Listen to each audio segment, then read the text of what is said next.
Roland Fritz is an internationally certified hypnotherapist and a metaphysical counselor and teacher. He has spent over 30 years assisting people through individual counseling, courses and workshops. Roland's deep connection to the universe, insight into our truths, and unique methodology has helped many people successfully overcome spiritual, mental, and physical difficulties.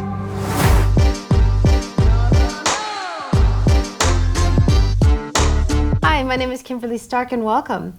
Today with me is Roland Fritz. Now, Roland Fritz knows so much about so many different things. Please tell us something about yourself. Who are you? I'm originally Austrian and French, so I came here in 1980. I started my own business installing sound and lighting systems in 1981. And my first installations were in the townships. Mm-hmm. So in those days you had to have a pass to go into a township. You couldn't get in as a white person because they thought you were a communist. White people were very scared to go into townships because they think they're going to be killed. And I said, no, you know, they're such nice people and so humble people, I never had a problem. So I then did the turnkey project of complete nightclubs. That's what my business was. But in the process I had a vision and in 1987. And that vision was to raise consciousness and change humans through sound and knowledge. And so I then got involved in studying metaphysics and hypnosis, which I'm still learning today. I think we never stop learning. And so with that, then I wrote a story called Africa Stars, which was a concert for Nelson Mandela. I also did the concert for Nelson Mandela and Whoopi Goldberg. And then continued with my vision, which I built the biggest architectural model in this country, which was 9 meters by 2.5 meters. It was hand carved by one of the best special effects guys in the film industry, who worked for Robin Williams and Michael Douglas, and got involved in making a film about that, and lots of other experiences. Lots of stuff. Lots of so stuff. I'm a metaphysical counselor. I help people in bad circumstances, in traumatic experiences, emotional experiences, people with cancer, just to see. And basically I've learned that we absolutely create our reality. But the problem is, out there was nobody who could tell you how you create the reality exactly. So I understand that people sometimes get quite frustrated. And so I think through counseling so many difficult cases as well, I then learned that it works every time, and it doesn't matter what happens to you, you absolutely have created your own reality. And so I created a system which is called Life Simplicity, where I'm just nothing else but the mirror. Like quantum physics says, the observer and observed are one. We're all one. We're creating our reality. And so I then created a book as well, which is called Life Simplicity, and courses Life Simplicity, which show people exactly how life works, because I think that's the main cause. We have to raise consciousness. Why we're all mixed up in this world is because we have fallen asleep to the ancient truths, which I believe all different ethnic groups in this world had, but we all got derooted. And I saw that especially also in the African countries. I always say to African people, you know, you've got such an incredible old history behind you. You know, you need to go back to that. Not only believe the missionaries that tell you about whatever their religion was, and the same in South America and everywhere else, but you go back to your roots. And I'm not meaning they shouldn't have what we have. That's not the cause. It's just the belief. What is the core belief? That we're actually all interconnected, that the ancient African people used to talk to the animals and used to talk to the plants and used to talk to the stars, and we all lost that. Mm-hmm. So and we can also gain back to that again, and that's what I taught people in courses of how to do psychometry, how to find out what the problem is with your neighbor and how to tune into that. And we all have that facility because it's numbed up. I always say to people, you know, every animal and plant picks your emotions up, but we can't pick them up anymore. So we have numbed up. We've fallen asleep, as the ancient master said. So you say that we are asleep. What is this great awakening? How do we wake up? What do we need to do to start hearing the plants and the animals again? Well, we have to, the main thing is in life is that we first have to connect back to ourselves. So and I always say to people, if you go to a scientist and you ask the scientist, well, what is Kimberleigh made of? So the scientist will say, well, she's made out of atoms in the simplistic form. I'll say, okay, what's an atom? So it's a nucleus and electron that moves around. And then you say, well, what is the nucleus and electron? So science says the nucleus and electron is matter, it's the solid stuff. I say, okay, fine, and what's the rest? Well, that's space, there's space. And then you go to science and you say, okay, now I know what Kimberleigh is made of. She's made out of atoms, but how much is she made out of matter and how much is she made out of space? So science has an answer. Science says, well, Kimberleigh is made out of 0.1101% matter. Whoa, and what's the rest? Space. So you say, oh, so as you and I sit here, all of us here, we are ghost forms. Everything is ghost forms. There's hardly any matter. So now you come further and you say, well, okay, what is matter? So you say to yourself, well, I was called Kimberleigh. I didn't give myself the name. That name was given to me. I grew up South America, wherever it is, and I'm a woman. So we call that the persona or ego, positive or negative. That's who you are. So you identify yourself with this form. Yes. And therefore the form is your persona. Now let's look at space. So if you're made much more out of space than persona, what is space? Now you go to Dr. Rupert Sheldrake, who, for example, talks about the morphogenetic field. So in Africa, you got a tree that when the giraffe eats those leaves, this tree communicates with all the other trees wirelessly, right? And says, change your chemistry because the giraffe is going to come to you and we need to survive, so change the chemistry. So when the giraffe goes to the next tree, this leaf is bitter and the giraffe stops eating it. So where is this transfer happening of information, like a dog that they've done tests where a dog knows already when the owner is driving down the road, he's already going to the door and he knows that the owner is coming. And there's many tests done like this. For example, in DNA, the same thing. I mean, you take the spit of a person and fly to Los Angeles, and then you make me angry, then the chemistry in my spit has changed, but also the spit that is in Los Angeles has changed at the same time. So we now understand, this is science today. So how does this go across? And that is nothing else but your spirit. That spirit is in everything, as the ancient nations used to tell us, that the spirit is in a plant, it is in an animal.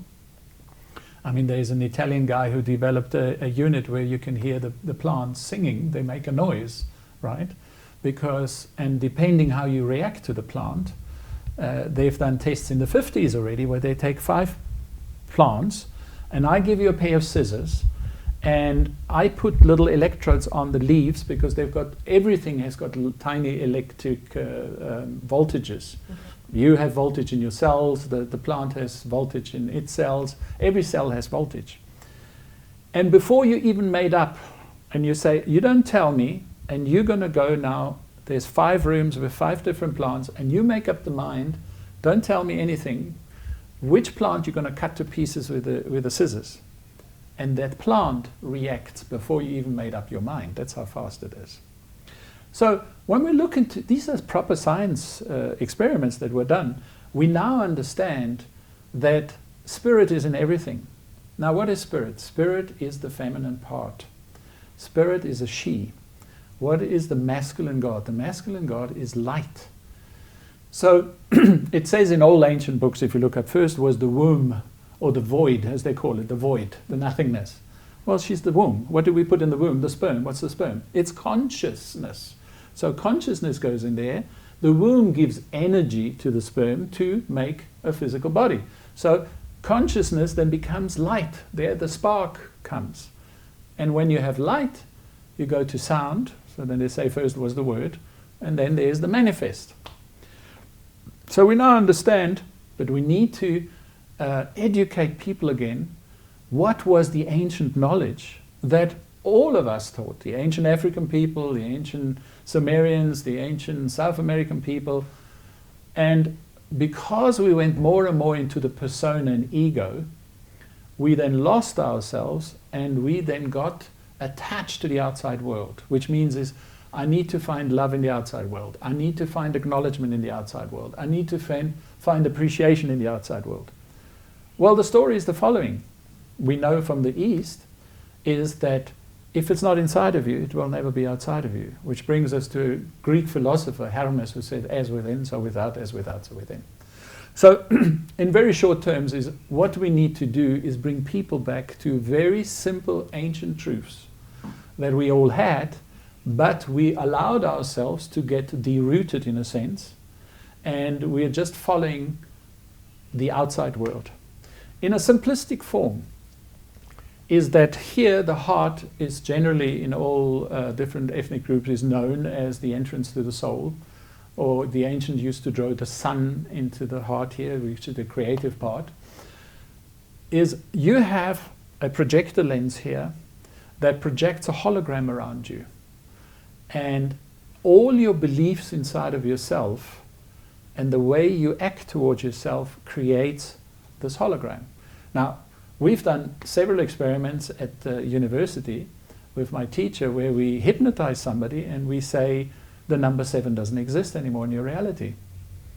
And we would ask that person before, a friend of his, not to call what to call the person to make him really mad, because we want to test if the guy is playing with us or if he's real. And so the hypnotist would say to him, well, what is the famous James Bond movie? What is it called? And the person would think and think and think and suddenly say 008. And we would say, well, could you count your fingers, please? How many fingers have you got? And the first thing he says 10. So I said, okay, please count for us. And he said, but that's natural that we have. No, I said, please count. And he counts and he jumps the number 7, he goes to 11. He does that about 3 times. And finally he's convinced that he's got 11 fingers. So now we call him this horrible word that his friend says, don't ever call him that because he will get mad. And we said, no, you are lying. And he wants to attack, and you say, sleep, it's gone. So in hypnosis, it is quite clear that you can change somebody's reality like that. So neurosurgeons ask themselves, who actually sees your reality? Is it your eyes or is it your brain? And with today, we know that in actual fact, the eyes see much more than what your brain actually picks up, because between the eyes and the brain is what we call your belief about life, your belief about this reality, your belief of yourself, you understand? And that creates the reality. And so we have not only a consciousness of self, but we have a group consciousness. If you look at human consciousness, is that humans are constantly at war with self. An uncontrolled mind becomes your greatest enemy, the ancient truths already said. The Red Indians, I call them Red Indians because I come from Germany, but the Indians in America said, when you can ride the wild horse, then you've mastered your mind. So we all know our logical mind, and I have counseled people, rich, poor, black, white, Chinese, Muslims, Jews, you name it. And I can tell you conclusively, why we're actually fighting is a joke, because we're all sitting in the same boat. Mm-hmm. We got the same emotional problems, and we want the same. We want love, happiness, joy, laughter, and abundance. That's all we want. And for me, it is important to say that these things inside of us could bring us together again. Mm-hmm. And so therefore, I've created a concert that would go around the world that would tell a story of a wise man in Africa that basically would help people to remember again the ancient truths. And I'm not seeing it in a sense, I see it as an evolutionary process. We are at the time where humans can move up in evolution, mm-hmm. in a higher consciousness, so that we don't have to have those wars and those ego battles and fights and everything like that. We need to move on. And I think that time is near now. Do you think that people are ready? I think lots of people are ready. I don't think we can raise the whole world in consciousness, mm-hmm. because everyone has a choice and nobody should be forced. And everybody has his own free will to see where he wants to go and what he wants to do. We don't want to fight. We don't want to have wars. You know, we don't want that anymore. You know, it's and my system doesn't attack anybody. I do not attack a government. I do not attack a leader. I'm saying is we created those leaders. Yes. You see? Yes. if there's a separation from us, persona, logical mind is here in the left brain hemisphere, and if this doesn't link to the heart, then we separate ourselves from the true self, because spirit inside of you is eternal. I'm a great believer in parallel lives, that in actual fact we live many lifetimes in 1 second. We can't understand that, but in the cosmology there is no time out there. Okay, so here is Kimberleigh in South Africa in 2021, but then there's Kimberleigh as Mrs. Wong in China in 1468, but there's also Kimberleigh as Mr. Schulz in Germany in Frankfurt in 1835. They're all interlinked, very difficult for us to understand, but in quantum physics, we start understanding more about parallel universe, parallel dimension. I mean, Geneva, they're doing the tests and they had already been able to go into a parallel dimension, but they didn't have enough energy. So there's lots to know about all this, but I think what I heard always in life was the way to the kingdom of heaven. The way to the kingdom of heaven is through the mind of a child. So I always say to myself, I need to give it to people in the most simplistic form. I'm not knocking the Bible, I'm not knocking ancient scriptures and all that, but they're so difficult to understand at times. Yes. And I think we don't have the time anymore. So I condensed everything in the most simplistic form, because if a child can't understand it, then you shouldn't follow it. What has happened to time? I mean, time is just flying. Everyone is in such a rush. Everything has to be done so quickly. What's happening with time? Time is speeding up inside of us anyway. I mean, you will find that now I'm already in my 60s, so often in the olden days we said, older people find time going quicker, but you talk to youngsters today, they say the same thing, And you look at the atomic clocks, they haven't actually gone much faster, but we have an inner clock, and that is going faster. And I think it's a cosmic event inside of us that's happening. And it will go faster and faster and faster. So unless people sit down for a moment and reflect on their life with some nice music in the background and do meditation, for those who understand meditation, it will run away, because it's all about the outside world. I mean, we're all under stress, of course, as well, because of our monetary system. In the olden days, in the 50s, a man could work and supply money for the whole family. Today, both of them have to work, and so we're running.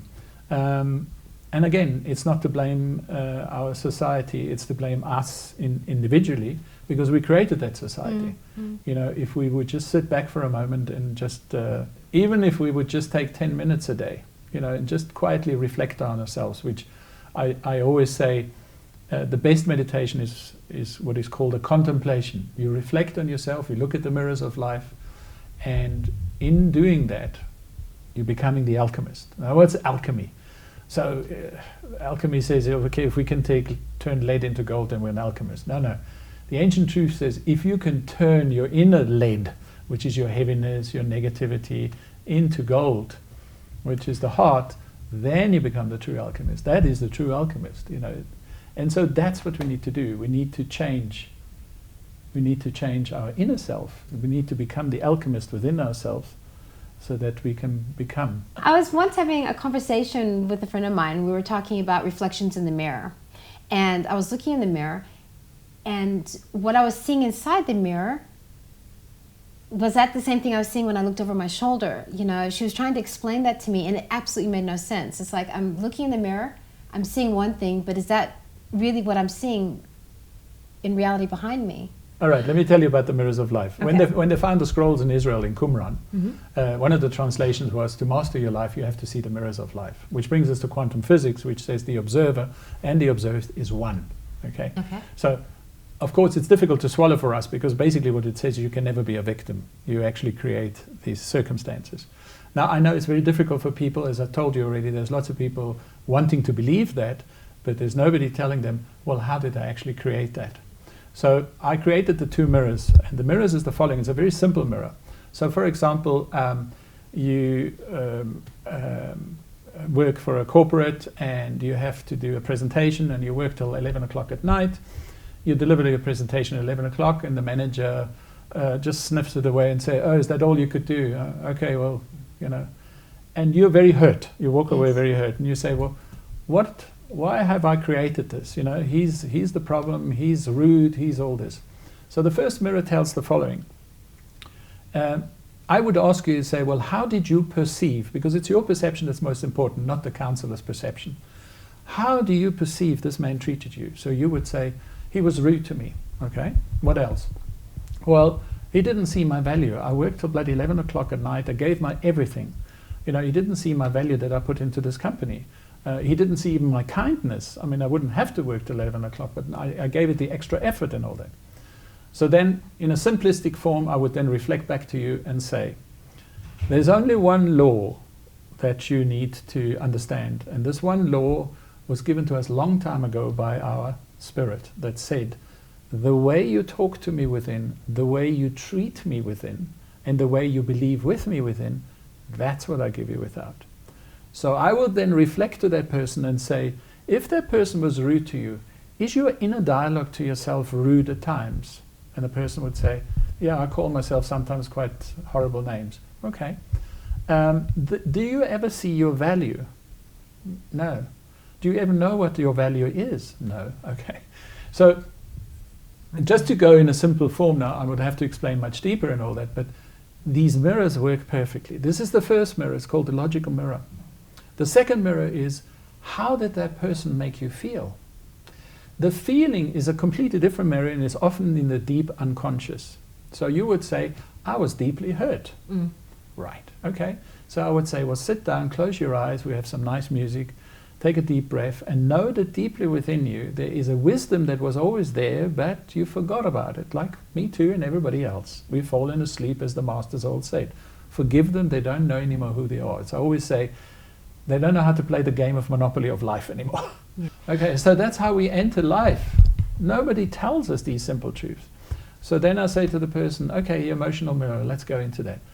Do you feel the deeply hurt? Bring up all the images and everything of that moment again when you walked into the manager's office and you gave your report to it and he just wasn't impressed at all. And I say, yes. Then ask your inner wisdom, how does it make you feel when you feel so sad? And go deeper down through the layers. We're now following the Greek philosophy who says you have to go into the underworld to become the rising phoenix. So you need to see your dark side.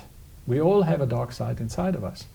And so the person might say, when I feel sad, I feel so alone. Great. And how does it make you feel when you feel so alone? And then the person might say, I feel so empty. Oh, I say, great. And how do you make you feel when you feel so empty? And the person might say, I feel so unloved. And we then reach a bottom of a barrel, which is in your heart, that actually you don't really love yourself deep down. So in that moment, you start changing that. And so you are becoming a transformational person. You're transforming yourself into a new person. And every time you do that, you are in conversation with God, with Spirit.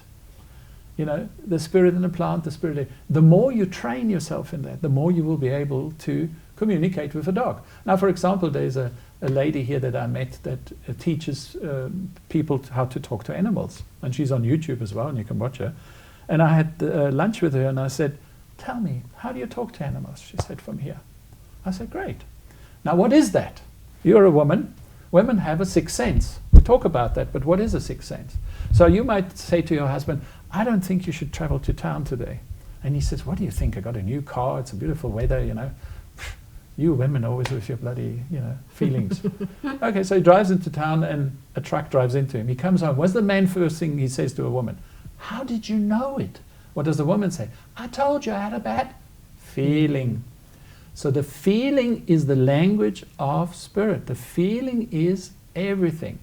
I can tell you only, when I teach or taught metaphysics in the past, I said to them, you need to switch your feeling on. Why in the olden days, mostly women were in metaphysics and hardly any men?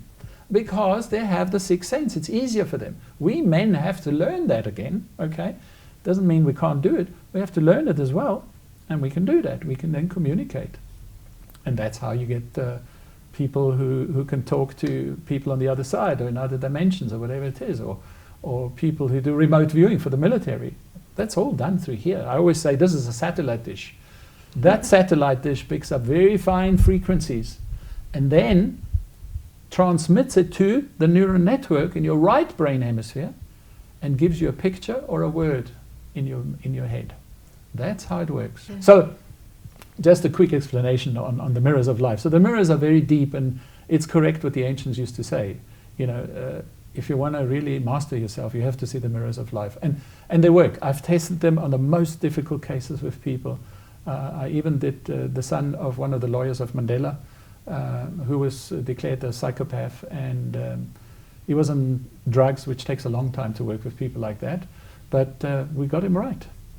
And so there is an incredible information in all of us, but we've lost that ability. And so that's what I want to bring across to people, you know, to quickly see that we really are powerful people. It's scary to look at your own mirror, though. Absolutely. People don't like that. No. They avoid it. Yeah. You know why? It's a, what do you call it? A survival mechanism inside of us. The logical mind, exactly like the Indians used to say in America, your mind is like a wild horse. Try to put a saddle on a wild horse. It will jump around. Mm. Once the horse is trained, you say to the horse, well, we go to the river and we're going to fetch water. Now look at the mind. When something happens to us, what does the mind do? Oh, maybe it's this, but you know what? I'm really getting tired of my partner. You know, it's always the same story, but you know what? It's probably the fault of my mother, but I don't know what to do anymore. It jumps around like a wild horse. When you immediately go into a transformational process and you face the dragon, we all have dragons in our life. There's nobody who hasn't. And you turn that dragon into a butterfly, you become the alchemist, you understand, oh, I know what I need to learn out of this situation. I've created this situation. Therefore, I don't, I'm not mad with that person or cut myself off and say, well, I don't want nothing to do with it anymore. Let's try the next partner. And you know what? I can tell you conclusively. I had a lady, this is a true story. She was married 5 times. And all men treated her really badly. And finally she said, I'm turning lesbian because men are all bastards. When she turned to the lesbian lady, this is a true story. The lesbian lady was a real butch number. She beat her up so badly she ended up in hospital. She didn't come to me for relationship. She came to me for suicide because her friend said, please go and see Roland before you kill yourself. And what the story the following was, it was very easy to say. I said, okay, write down all your 5 men and the lesbian lady's name. And you fell in love with all of them, correct? I mean, when you get attracted, you fall in love. She said, yes. I said, tell me what you fell in love with. Because remember, we're attracted to the outside world. When you're attached to the outside world, you're doomed. That's what the Buddhists also say, which is true. And I'm not a Buddhist, I'm just picking something up there. So she said, well, he was kind, he listened to me, you know, he treated me like a goddess and everything. And it was all the way through. I said, you know what the ancient truth says? What you look up into life, or what you search in the outside world, is what you've never given yourself. Lesson number 1. Lesson number 2, write down again, when the final days came, when you were fighting with all these people, how do you perceive they treated you? They didn't see my value, they were disrespectful, they beat me up, they hated me, they did this, they said terrible words about me. It was all the same. I said, can you see now? I said, you can go and kill yourself now. I have no say about it. I said, it would be a pity. It's like playing Monopoly and you have to go back to the start, but at the start you won't get any money this time. So I would say to you, what you fell in love with, what you've never given yourself, it's time that you give it to yourself, because you are not only the persona, you're the spirit. And spirit is like the big genie in the children's story that says, your wish is my command. If you talk to me like that, and if you treat me like that, I have to give it to you in your hologram. Okay. When she looked at how she perceived the people treated her, I said, that's how your logical mind treats your spirit inside. And we wrote everything down and said, please, you must stop me. I'm not saying you must wear a shoe that pinches. If I'm wrong, tell me. And she agreed to everything. I said, there you are. So that gave her total insight. She didn't kill herself, thank God. And she started working on herself. And I said, go on a sabbatical. You don't have to have any relationship right now. Right? Go on a sabbatical. You're the most important person right now. Because what you need to do is, when you die with a smile on your face and peace in your heart and loving yourself. And it doesn't matter where you get born in the future. On this planet, on another planet, it doesn't matter. But when you get born with that energy, you can only go into a womb with the same energy, father and mother reflecting it to you. Wow. So because everything is frequency, it has to match. Yes. And I have seen that with many, many people where children were beaten up and where an embryo was nearly killed by the father because the father hated the mother and that she was pregnant. It was all self-created. I can tell you conclusively, it's amazing. And people give you the answer. So I'm only, I was learning one day in a teacher who told me the best counselor is the best listener. And the best listener is the one that asks the best questions. Well, if people want to find out more and ask you questions, because I'm sure there are tons of questions. I know I've got tons of questions. How do they reach you? Do you have a website for us? Yeah, that's lifesimplicity.net. They can go on there. They can also book for a session anywhere in the world. I would give them a reading of who and what they are. So I tell them who they are. And I then tell them also through the net how they can change and read the mirrors of life, so that they can get quickly to an answer. Why did this happen to me? Because this is one thing that I've seen with older people. Even if they're spiritual, they say, I've forgiven the old man, he did this and that to me, etc. But why did it happen to me and not my friend, George, or my friend Cindy, or whatever it is? And I always say, if the why is not answered in your life, you can never have total inner peace. Before we say ta-ta, we should engage. I think Explain we this should to me. start the game, but let everybody win. Because it's time we get out of duality too. And that's another time. Well, thank you so much for joining us, Roland. And thank you for joining us. Until next time.